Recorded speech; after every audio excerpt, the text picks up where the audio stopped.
ගරු රාමනාථන් අර්ජුන ගරු මන්ත්‍රීතුමා கௌரவ மூலாசரன் மந்திரித்துமணி எங்களுடைய கௌரவ சாமர்சம தசநாயக அவர்களுக்கு இந்த பிரேரணையை கொண்டு வந்ததுக்கு நன்றி.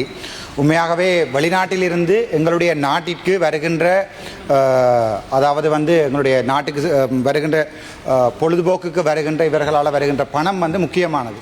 முக்கியமாக எங்களுடைய நாட்டுக்கு வருகின்ற சுற்றுலாத்துறையிலே அதிகப்படியாக பணம் வருவது யூரோப்பியன் யூனியனில் இருந்து, அதாவது ஐரோப்பாவில் இருந்து. நான் கடந்த ஒரு மாதமாக ஐரோப்பாவில் இருந்தேன். அதில் முக்கியமான விடயம் ஒன்றை சொல்லணும். 2019ஆம் ஆண்டிலிருந்து 2025ஆம் ஆண்டு ஐரோப்பாவில் வேர்ல்ட் பேங்க் எங்களுக்கு காசு வந்திருக்கிறது. 58.63 மில்லியன் ரூபாய் காசு தரப்பட்டிருக்கிறது வேர்ல்ட் பேங்கால். அதே நேரத்தில் யூரோப்பியன் யூனியனால் 28 மில்லியன் US டாலர்ஸ் ருபீஸ் இல்லை, அது வேர்ல்ட் பேங்கால் 58.63 மில்லியன் US டாலர்ஸ், யூரோப்பியன் யூனியனால் 28 மில்லியன். அந்த ப்ரொஜெக்ட் என்னென்னு பார்த்தீங்கன்னு சொன்னால் ASMB ப்ரொஜெக்ட் என்று சொல்லப்படுகிறது. அதாவது அக்ரிகல்ச்சர் செக்டர் மாடர்னைசேஷன் ப்ரொஜெக்ட் என்று சொல்லி ஒன்று தரப்பட்டிருக்கிறது.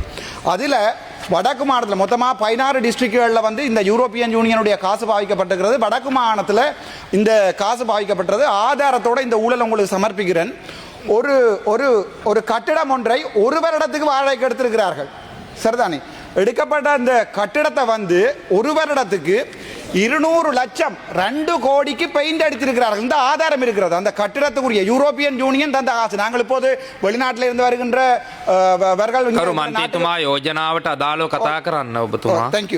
அதாவது வெளிநாட்டிலிருந்து எங்கட நாட்டுக்கு வருகின்ற காசு சம்பந்தமாக தான் கதைக்கிறோம். யூரோப்பியன் யூனியனில் நான் ஒரு மாதமாக நின்றேன். இதோ உங்களுக்கான ஊழல் ஆதாரம். விஜிதரன் என்று சொல்லப்படுவர். இரண்டாவது மற்றவருடைய ஊழல் டாக்டர் ரொஹான் விஜயகோன். இவர் தான் அந்த ப்ரொஜெக்டினுடைய டிரெக்டர்.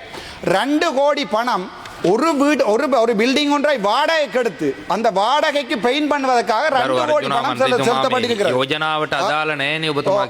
நன்றி பொறுங்கோ. அப்ப ஆகவே நாங்கள் இதை என்ன சொல்ல வேண்டும் என்ற முக்கியமான விடயம் என்னென்றால், இப்படி யூரோப்பியன் யூனியன்ல இருந்து வருகின்ற பணத்தை எங்களோட நாட்டில் கொள்ளையடித்தும் இந்த அனுர அரசாங்கம் இந்த காசு சம்பந்தமாக ஒரு நடவடிக்கையும் எடுக்கவில்லை என்றால் வெளிநாட்டில் இருக்கிற வெளிநாட்டில் இருக்கிற மக்கள் எவ்வாறு இந்த நாட்டிற்கு வருவார் என்று யோசிச்சு பாருங்க. இப்போ நாங்கள் உதாரணமாக நாங்கள் கதைக்கிறோம், எங்களுடைய நாட்டிலே 3 வீலுக்கு லைசன்ஸ் கொடுக்கறது சம்பந்தமாக கதைக்கிறோம். இப்போது நாங்கள் அதுகளை மட்டுமல்ல பார்க்க வேண்டும், இப்படி வெளிநாடுகள் தருகின்ற உதவி பணத்தொகைகளை எப்படி களவெடுக்கிறோம் என்பது தொடர்பாக கதைக்கணும். இந்த ஆதாரங்கள் இதோட 5வது ஆதாரம் இந்த சபையிலே நான் சமர்ப்பித்திருக்கிறேன். இதுவரைக்கும் அனுர அரசாங்கம் ஒரு ஊழலை கூட வடக்கு மாநிலத்தில் பிடிக்கல. ஒரு வாகனம் ஒரு வீடொன்றை வாடகைக்கு ஒரு வருடம் எடுத்து போட்டு அதை ரினோவேட் பண்ணுவதற்காக 2 கோடி பாவித்திருக்கிறார்கள். அதற்கு பிறகு இன்னொரு வீடொன்றை ரினோவேட் பண்ணுவதற்காக 73 லட்சம் பாவிச்சிருக்கிறார்கள். இந்த ஆதாரம் வடக்கு மாநிலத்தில் மற்றது ப்ராஜெக்ட் டைரக்டருடைய பேர் டாக்டர் ரொஹான் தப்பரவிசத் டாக்டர் ரொஹான் விஜயகோன். இவர் தான் அந்த நேரத்தில் இருந்த ப்ராஜெக்ட் மேனேஜர். ஆகவே இந்த சம்பந்தமான ஊழல்களை நான் இதை உங்களுக்கு டேபிள் பண்றேன். எங்களுடைய